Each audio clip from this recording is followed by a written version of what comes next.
হ্যাঁ, হরি বল। Radhe Radhe, welcome to religion of Sanatan channel.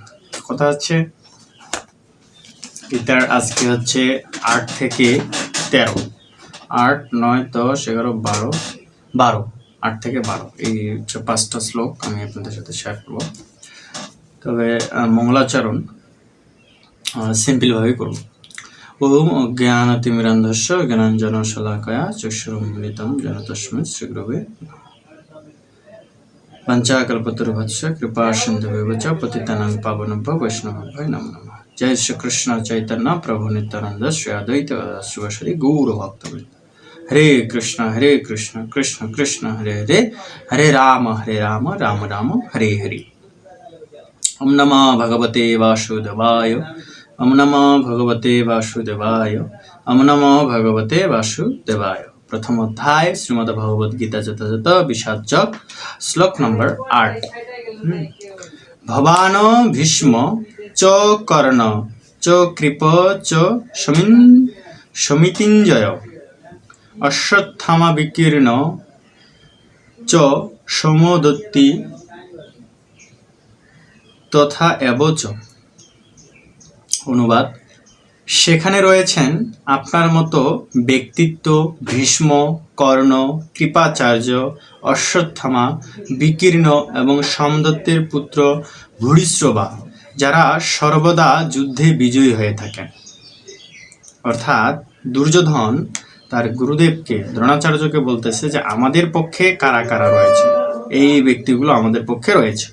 কর্ণ রয়েছে, ভীষ্ম রয়েছে, কৃপাচার্য, অশ্বত্থামা রয়েছে, বিকীর্ণ রয়েছে, সোমদত্তের পুত্র ভূরিশ্রবা, এবং যারা সর্বদা কি যুদ্ধে বিজয়ী হয়ে থাকে। এই কথাটা বলতেছে দুর্যোধন তার গুরুদেবের কাছে গিয়ে। তারপরের শ্লোকে 9 নম্বর শ্লোক, 9 নম্বর, অন্য চ বহব সুরা মদর্থে ত্যক্ত জীবিতা নানা শস্ত্র প্রহারণা সর্বে যুদ্ধ বিশারদা। অনুবাদ: আরও বহু বীর রয়েছেন যারা আমাদের জন্য তাদের জীবন ত্যাগ করতে প্রস্তুত।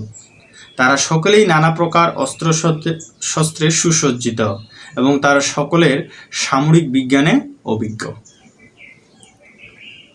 10 নম্বর, অপর্যাপ্তম তৎ অস্মাকর্ম বলম ভীষ্ম অবিরক্ষিতম পর্যাপ্তম তু ইদম এতেষাম বলম ভীম অবিরক্ষিতম। অনুবাদ: আমাদের সৈন্যবল অপরিমেয় এবং আমার পিতামহ ভীষ্মের দ্বারা পূর্ণরূপে সুরক্ষিত। অপরপক্ষে ভীমের দ্বারা সতর্কভাবে সুরক্ষিত পাণ্ডবদের শক্তি সীমিত। অর্থাৎ দুর্যোধন তার গুরুদেবকে বলতেছে যে আমার পক্ষে যে পিতামহ ভীষ্ম রয়েছে তিনি আমাদের পূর্ণরূপে সুরক্ষা প্রদান করবে। কেন করবে? কারণ ভীষ্মদেব তার বাবার কাছে বরপ্রাপ্ত হয়েছে ইচ্ছা মৃত্যু। অর্থাৎ ভীষ্মদেব যতক্ষণ না পর্যন্ত নিজে চাবে মৃত্যুবরণ করতে, ততদিন পর্যন্ত মৃত্যু তাকে স্পর্শ করতে পারবে না। এই বিষয়টি তো যতদিন পর্যন্ত সে বেঁচে থাকতে চাবে ততদিন পর্যন্ত বেঁচে থাকবে। আর এখন কথা হচ্ছে যে দুর্যোধনের পক্ষে ভীষ্মদেব রয়েছে এবং কথা দিয়েছে হস্তিনাপুরের রক্ষার দায়িত্ব তার। তো সেক্ষেত্রে দুর্যোধন জানে যে আমার যদি ভীষ্মদেব পিতামহ যদি বেঁচে থাকে তাহলে আমাদেরকে কেউ হত্যা করতে পারবে না, কারণ তিনি আমাদের পূর্ণ সুরক্ষা প্রদান করবে। এই বিষয়টি দ্রোণাচার্যকে বলতেছে এবং অপরপক্ষে বলতেছে যে ভীমের দ্বারা সতর্কভাবে সুরক্ষিত পাণ্ডবদের শক্তি সীমিত। অর্থাৎ আমাদের মধ্যে যা যা রয়েছে তার থেকে তাদের শক্তি কি সীমিত, পাণ্ডবদের সীমিত শক্তি রয়েছে। তারপরে 11 নম্বর শ্লোক বিষাদযোগীরা, অয়নেষু চ সর্বেষু যথা ভাগম অবস্থিতা ভীষ্মম এব অবিরক্ষন্ত ভবন্ত সর্বে এবহি। এখন আপনারা সকলে স্বর্ণবুহে প্রবেশপথে নিজ নিজ কৌশলগত অবস্থান স্থিতি হয়ে পিতামহ ভীষ্মকে সর্বত্রভাবে সহায়তা প্রদান করুন। এই কথাগুলো দুর্যোধন তার গুরুদেবকে দ্রোণাচার্যকে বলতেছে যে আপনারা সবাই নিজ নিজ কলা কৌশলের দ্বারা নিজ নিজ স্থানে যেখানে যেখানে যাদেরকে বলা হয়েছে সেখানে থেকে সর্বত্রভাবে পিতামহ ভীষ্মকে কি করো? সহায়তা প্রদান করো। যাতে তিনি সুরক্ষিত থাকে। 12 নম্বর, তস্য সঞ্জয়ন হর্ষম কুরুবৃদ্ধ পিতামহ সিংহদানম বিনদ্য উচ্চে শঙ্খম দধৌমৌ প্রতাপবান।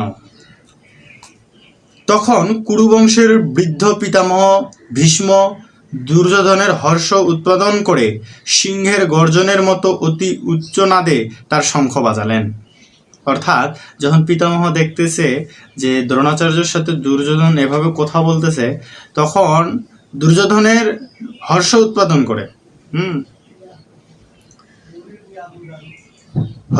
করে গর্জনের মতো, সিংহের গর্জনের মতো অতি উচ্চনাদে তার শঙ্খ বাজালেন। কে? পিতামহ তার যে শঙ্খ রয়েছে সেটা বাজালেন এবং দুর্যোধনকে জানিয়ে দিলেন যে আমরা এখন যুদ্ধের জন্য কি প্রস্তুত, যুদ্ধ করো। তো বিষয়টা হচ্ছে এখানে যে আসলে দুর্যোধন তার থেকে সিনিয়র দ্রোণাচার্যকে বলতেছে যুদ্ধ কিভাবে করতে হবে, কিভাবে ম্যানেজমেন্ট করতে হবে, কিভাবে কি করতে হবে, কার পক্ষে কে রয়েছে, এই বিষয়গুলো বুঝিয়ে দিচ্ছে এখন পর্যন্ত। এবং এগুলো দেখে তার পিতামহ ভীষ্মদেব দেখতেছে যে সময় নেই বা দুর্যোধন হচ্ছে যুদ্ধের জন্য প্রস্তুত বা চঞ্চল হয়ে গেছে, তখন তিনি তার হচ্ছে শঙ্খ বাজালেন। তার যে শঙ্খ রয়েছে সেটা উচ্চ স্বরে বাজালেন। তো এভাবেই হচ্ছে যুদ্ধ শুরু হয়ে যাবে। এরপরের শ্লোক অবশ্যই থাকবে, আপনারা অবশ্যই আমার সাথে থাকবেন, পাশে থাকবেন এবং চ্যানেলে নতুন হলে অবশ্যই সাবস্ক্রাইব করবেন এবং বন্ধু বান্ধবী যা আছে পরিবার বর্গ সবার সাথে বিষয়টি শেয়ার করবেন। অর্থাৎ আমি এভাবে এই ভিডিওগুলোর মাধ্যমে পুরো গীতার 700 শ্লোকই এভাবে আমি আপলোড করব। হরে কৃষ্ণ।